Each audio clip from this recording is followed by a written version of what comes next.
you, the Fratelli. The two wins. Yeah. We are back. And you know, currently, say unachiki venye wanajifanya ko busy. Okay, everybody is busy. Sai, the next race is Las Vegas. And Las Vegas. What putting What is Red Bull? But now we've talked about this. This is a Red Bull thing. The next race is actually Las Vegas. That's where we are going next.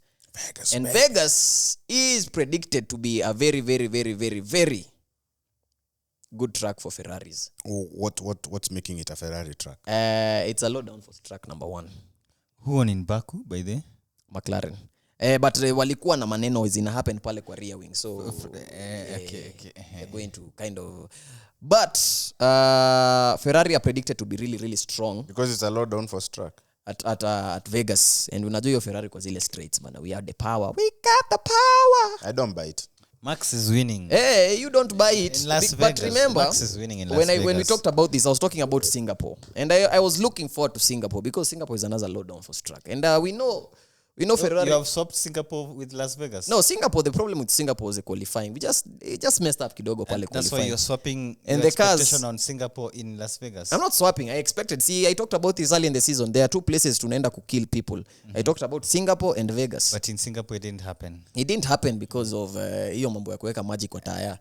See, the tires weren't up to temperature the whole qualifying. Hiyo maneno, things weren't going according to plan. You're talking about Lando ama McLaren. We're talking about Red Bulls, McLaren. Oh.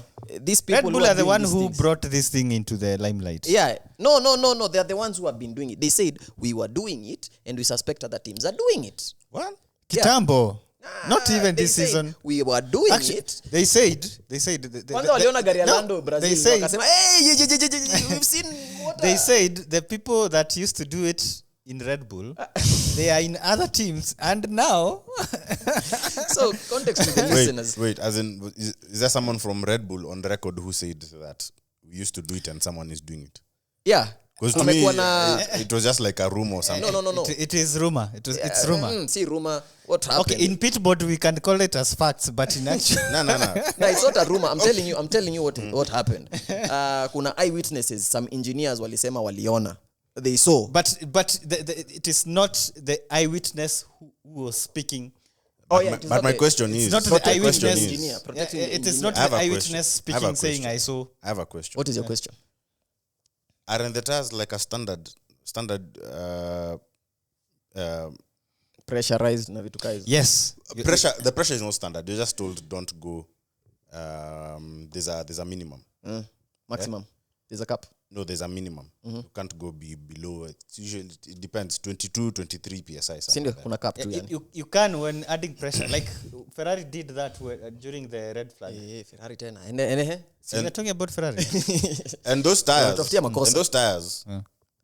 as in, the moment they are removed from the car, there's someone from Pirelli who's there. So now, unless maybe McLaren or this other team that was pumping in, I don't know what, I was colluding It's with moisture. from Pirelli. It's moisture. Yeah, it's up to 50. Is it 50 grams of moisture? Kitukai. It's you see, first of all, moisture in okay. The pressure ile uneka air in itself, ideally, if I don't know if you guys know that they put like nitrogen. It's not like this air. This air in itself, it has water moisture. Now, even if you take this air and you put it in, that will count as what Red Bull are saying. As you're putting water. But who does that? Is it Pirelli or is it the attire mechanic?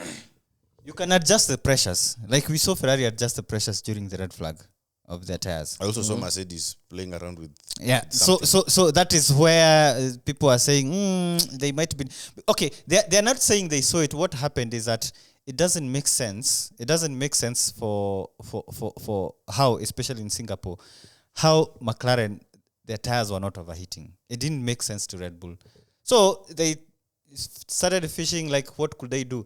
There's a possibility they could be putting moisture or water in the nini. You tuweke asterisks. Now since they pointed it out, they, as they're saying, when you rattle, maybe the people will go back to the nini. And then Brazil happened, and he won by 19 points. I think 19 seconds, and they're like, could we have been right? And we we stopped people doing what they were doing. But for McLaren, But we will not know until we go to a dry race. McLaren, I think there's the time I said this. After the race, sometimes on Monday, when I'm doing my other things, I just listen to later like radio engineers, whatever the exchange they're having with their drivers. And the McLaren race engineers are always telling their drivers, don't spin the tire. Don't be aggressive. Yeah. Don't spike the temps on that. As in, they are constantly on the radio telling them, turn 6, don't do this. Turn whatever, don't load. Turn what, don't load. As in, they're yes. And I think there was a time I said, I think McLaren on the grid right now, they're the guys who've understood these tires the best. And that's why they're able to tell their drivers, like, during this stint, don't push. Yeah. Lando, as we always say, Lando is very strong at the end of the stint. Yeah, and they're always telling Lando and Piastri. They're monitoring. Like at this corner, the last 2 laps, like you did whatever, maybe you are aggressive on the brakes or maybe you are aggressive with the steering. Just try not to load the little like the front outer tire or whatever. And they are constantly telling the drivers, don't do that. And races where maybe someone they have a tire spin or maybe they've locked tires, then you see someone being stuck behind another car, like Piastri being stuck behind someone. Same thing. That's a really. But if look at Singapore, McLaren, and I'm talking about Norris because that one I listened to like the entire race from lap 1. That race engineer was telling Lando, this Catan don't, this Catan don't, this Catan don't, and that is how Lando was just able to do his thing. And he had that gap. Yeah, I think. And also, Piastri came up the field really well in Singapore. I think they. If you look at even how Lando is driving, if you look at the onboard, he's very smooth. He's very smooth with the inputs. He's not locking. He's not locking the steering as in when he's turning. And he made this statement. I can't remember where exactly, but he made this statement, and this was after now he started stringing in like good qualifying positions and also race. He was consistently on the podium. He actually said, with this generation of cars, if you overdrive them, you will go slow. Even Alonso said the same thing. You need to drive below the limit. Yes. And the lap time will come to you. That's an interesting quote because there's a paradox that actually deals with that. It's called the speed paradox. Slow is fast and fast is slow. Yeah, it's a paradox. There's a whole thing about paradoxes. But anyway, again, back to the Ferraris that I was talking about. That's some really interesting insight that you've talked about because looking at our gain in performance, it all stemmed from the floor and our tires finally acting as expected. And the one place we expected to win, the reason we didn't win was because of our qualifying. And the reason our qualifying was bad was because of the tires. Yeah. And I'm talking about Singapore. The tires weren't getting up to temp as expected. And we got issues. But we really did enjoy Kota because Kota is a really, really conventional track. It's an all-rounder. It has some high downforce areas, some low downforce areas. It was resurfaced, I think. It was a new track. Brazil was also resurfaced. And Kota was actually a good place to actually benchmark where your car is. And them performing the way they performed because it was a 1-2 finish. A 1-2 is not an easy finish. And we beat the McLarens because hawezi kaa hapa waseme kuna maneno ilifanyika huko. It was fair and square. The moisture. Yeah, hiyo mambo ya moisture wapeleke huko. It was fair and square and we came again and doubled it down in Mexico.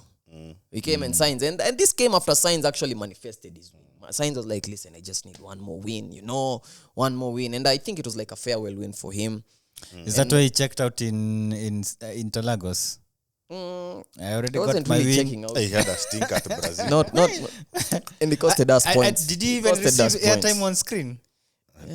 But he didn't finish the race, yeah, he had a DNF. Yeah. But before that, out of the race. I don't think he appeared.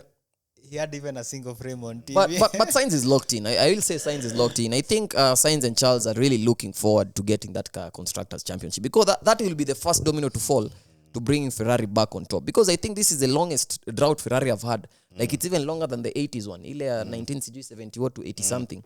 It's even longer than that. That was, I think, 15 years. Do you think the title fight is still on? Very much on. With Carlos not finishing at the Brazil? Very much on. I think the gap is still very much achievable because, in the title fight, the numbers don't really apply the way drivers apply, the constructors one, because huku kuna 2 drivers. So ukiona 70 point gap usishtuke venye kwa driver 70 point is big. The 60 point gap in drivers isn't the same in the constructors. All we need is a 1-2 finish mahali pengine hapo. And I can see it in Vegas. What's the gap right now? I'm not really sure, but sidhani iko imefika 150. It looks like 36 to me. Gap ya? McLaren to Ferrari. How many points? 36. 36 points. 36 points. Yeah. We are catching them. Just 593 McLaren and 557 Ferrari. Tutawashika. We're really there, but I really think Brazil tulifumble sana. Yeah. Tungepata decent extra 10 points mahali sasa tungekuwa 20 something. Bro, Carlos was on point. I actually think he was the better driver at quarter. At quarter? Yes. Brazil. Quarter. Yes. Charles came out on top, but they had like a battle, like a own battle, which was very interesting to see. That battle also happened in Mexico, and I could hear signs. Hey, wait, please tell him ubaki huko nyuma kidogo. Yeah, but Mexico signs was like, I'm not having it. I think Mexico. Yeah, he didn't want to have Charles anywhere. That's why I think Mexico, he was just locked. Bro, like in Q3, his 2 laps were good for pole. There was no way anyone was going to take that win or that pole. He was locked in. You know, for him as a Spaniard to win in the largest Spanish-speaking nation, I mean, it definitely means something to him. Home race? Kind of. Nah. The chili, and it was the hot chili. Mr. Smooth operator. And they did have an issue with Charles towards the end because Charles wasn't really particularly happy with him. And limu ignore when they were dapping each other. Where? After immediately they got out of the cars. Which race? Mexico. Yeah, there was but nothing. I won't make a mountain out of an anthill. So at Vegas, who do you see? I think Charles will top this one. I think Carlos won the last one. Ama ndio alikuwa kwa podium. Vegas last year. It was Checo, Max, and was it Carlos? No, it was Charles. It was actually Charles. Remember when they got into that Kalimo? Was it a limo to celebrate the win? Yeah. It was Charles.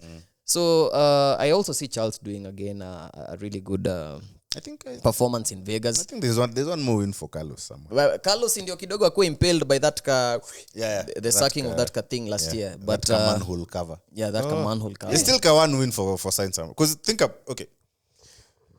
I know he just can't snap his fingers and get a win. But we're talking about someone who won't be getting into the podiums regularly. Not even regularly. I think this is it. Wewe ushamcrucify na ukamzika. Wewe coffee na ukazika na ukakila mchanga. This is it. Because how old is he right now? 30. 29, 30. Now, do we see Williams getting into the podiums or winning anytime soon? We don't know. Like I said, the Mercedes engines that are coming in 26. Nah, bro, but we're talking about Williams. Who to date they're Listen, if Alpine could get a double podium finish in Brazil, anything is possible. Okay. That one hit wonder. It happens once a season. Yeah. Don't talk about one hit wonder. It happens once a season. Like the time Ocon won, the time Gasly won, it's the same kind of scenario as the Alpines being on podium. All I can say is, since we got those 2 wins, the group has been a very conducive place for me to be in. I'm talking about the WhatsApp group. And the group, by the way, shout out to Alpine for the double podium finish. That was really impressive and capitalizing on the situation. You know, people talked about Brazil. Enemies became friends. Yeah, Brazil was the race. Was the race that actually, you know. Those two are clowns. If you look at the post-race interview, it's like they're the closest of friends. Even Ocon is smiling and is like looking at Gasly. They talked. We've been dreaming about this ever since we were kids. Nile, it's that meme. Hold of thoughts. Not me. Not me. Yeah, it's that situation. They talk like as if they've been buddies. Yeah, they're laughing. They're like, they're both Frenchmen, you know. Hey, listen, all is forgiven. All is forgiven. All it takes is for us to win. And who took the other person's girlfriend? We are not no, those two are not involved in that. Oh, it's not their beef is to do with driving on track. Wait, it's not those two? The girlfriend's thing, niliambiwa ni Max. It was Max. No. Leave for Max, you know, Max and Danny Kvyat. That's Wait, there's another one between the me. I'm not bedroom aware. bedroom affairs. Me, I'm not aware of that. You know that? Me, I only know the beef Okay. is between them in the track. Check it. Okay. Huku see the real. See huku see the real housewives. Huku see the. But you just say this is the real Formula One- housewives You see the Formula One scoop. Okay, banner. me, I'm Hey, basing wait. it on like the Australian race. If where you want, the if you want Nani these was always scoops, if you want these flipping each scoops, other. please join our spaces. Join our Twitter spaces. If you want these scoops, hapo ndio utapata these scoops. They are If you bedroom want- affairs. Yeah, the bedroom affairs. Okay, hey, listen, we're not talking about bedroom affairs. But if you want these two inside scoops, ask for the link to our WhatsApp group. We really have some interesting conversations. Because there's this new thing. I mean, the members are creative on that group.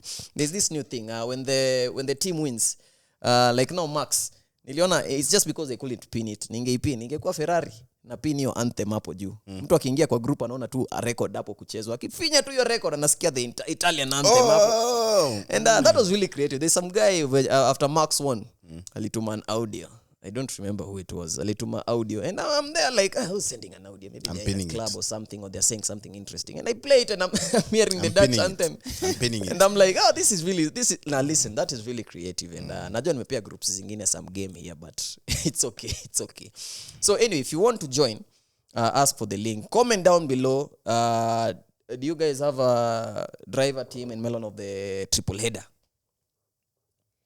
Melon Kicksauber. 0 points still this far into the season. They've just decided to fire all the drivers. Like, go home. Yeah. Shout out by the way, they've confirmed the second driver. The driver who will actually team up with Nico Hülkenberg. Gabriel Bortoleto. Yeah, the first Brazilian. Bortoleto. No. He's decent. Let me cook something. Now, do you know he follows everyone on the grid except who? Checo? The other Brazilian. Who's the other Brazilian? Colapinto? No. Hamilton. He follows everyone on the grid except Hamilton. I am sure that conversation was being brought up when people have like pitchforks on attack. Bro, that is smoke. I was seeing it and I was like, huh? You know, when you're reading your Twitter feed and you're like, huh? Nah, he's a young one. He's just 20 years old. Yeah. But he looks very promising. As in he won the F3 championship on his first attempt. Damn. That was 2023. And he's currently leading the F2 championship. Damn. And he's the favorite. Damn. So he's mad talented. What about your boy? Valtteri Bottas. No, Valtteri Bottas. Kimi. Let me talk about Bottas. Bottas is leaving and he's touted to be Mercedes' reserve driver. Really? Yeah. That's what the reports are saying. He's going to be Mercedes' reserve driver. And, I understand because driving for that Kicksauber, somebody said that Kicksauber, even Senna himself wouldn't get points in that Kicksauber. And I think they're trying to play with the Right, sad. Even if they don't pitch. Even if they don't Can't pitch, win, banner, they can't cannot get get a points. point. Cannot get a point. I mean, and maybe Audi will turn it around. Who knows? We don't really know. But other than that, your driver of the triple header? Driver of the triple header. Hey man, I think we can all agree the melon of the triple header is Kicksauber, yeah? Because they didn't get any. I haven't thought about it that much. Yeah. Me, the only thing too I'm thinking about is that drive of Max. I have a mixed bag for driver of the triple header. I'll give it to Max because Give us your top three because you had 3 races. 3 races. Yeah. Qatar Sainz, Mexico Sainz, Brazil Max. Yeah, Sainz has to be there. Yeah. Well, for me personally, driver of the triple header, Mexico. No, the first one was Qatar. Qatar, my driver of the triple header was definitely Charles. Mexico, Charles was saying, when you pit me, I don't want to see anybody near me. I don't want a back marker. I don't want. Yeah, I don't want to see anybody. I want to be Clean air for days. that was my driver. Don't mess this up for me. I'm on a mission. A man on a mission. Driver of the Nini in Mexico. For me personally, it was. I'm gonna give it to Sainz. I'm going to give it to Sainz.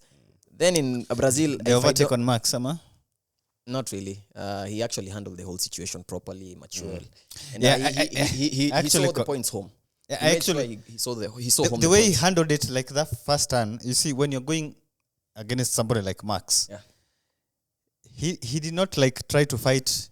He went off the track gave the position back to Max. Immediately. Unlike Lando, he didn't want unlike Lando, who didn't want to give up the position, he was placed greedy. And it costed him towards the end of the race because he got a penalty and he was less points. Yep. Then he planned his overtake on Max, overtook, and still intelligent driver. Yeah, intelligent driver. Smooth operator. Yes. Smooth operator. So and in Brazil it's undoubtedly Max. But now my melon of the day, I'm going to change it. McLaren. Now, why McLaren? Because they failed to capitalize yet. On this, they failed to capitalize. Now, moving forward, my team of the triple header is undoubtedly Cue the Fratelli. Yeah. Yeah, my friend, if you do not usipoweka hiyo wimbo hapo ndani, I'm suing you. I am suing you. Mimi nakupeleka koti. I'm taking you to the Hague. Umesikia? Fratelli. Hapo nimesema Cue the Fratelli.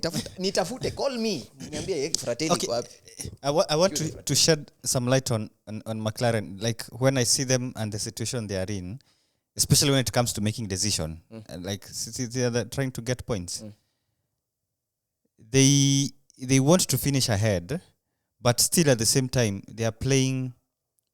How can I put it?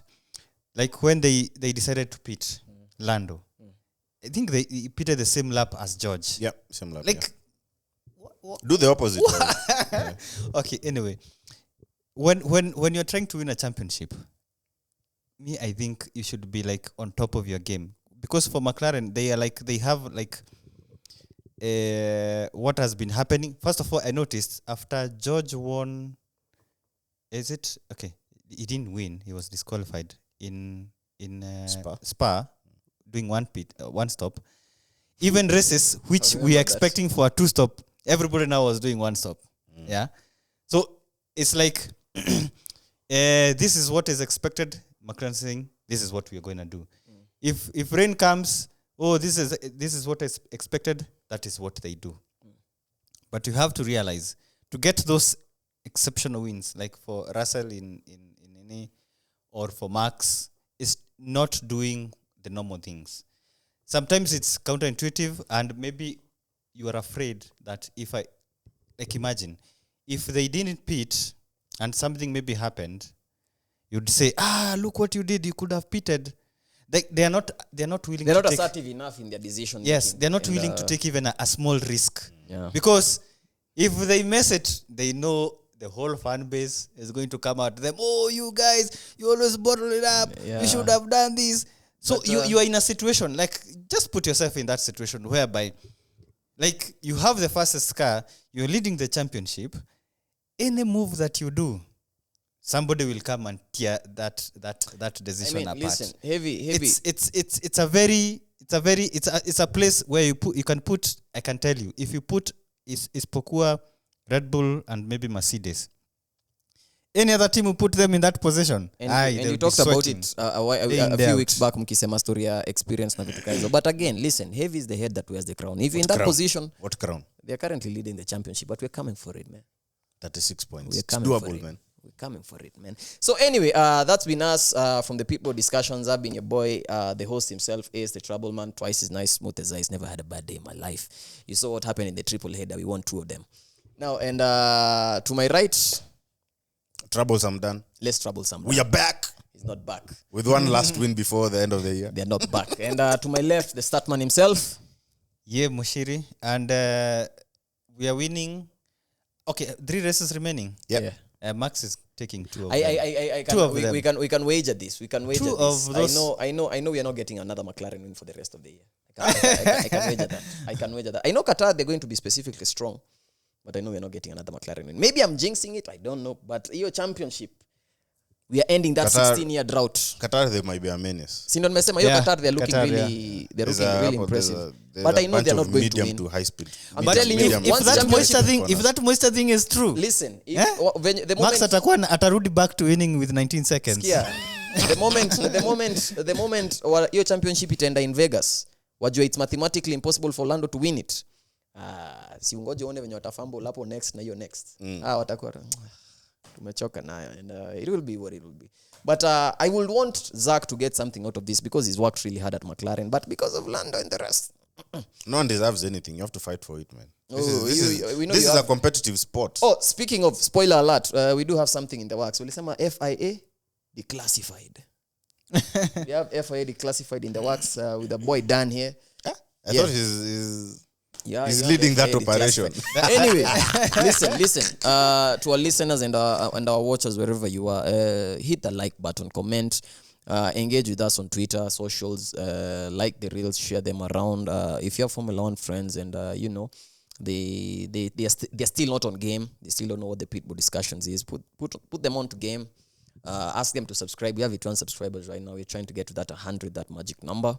So please subscribe, hit the bell button, ding, ding, ding, ding, ding, ding, ding, ding. Do that thing, man. Get us to 100 subscribers, and we'll be eternally grateful. You know, we're trying to do something with this thing, and thank you for being on this journey with us. I took how many episodes in? Took 40 something episodes in. I mean, it's a magical ride and something, and you know, we'd appreciate you guys helping get to even more episodes, and you know. It's not easy doing these things, bana. Si raisi. Yeah, but anyway, we appreciate you guys and peace out.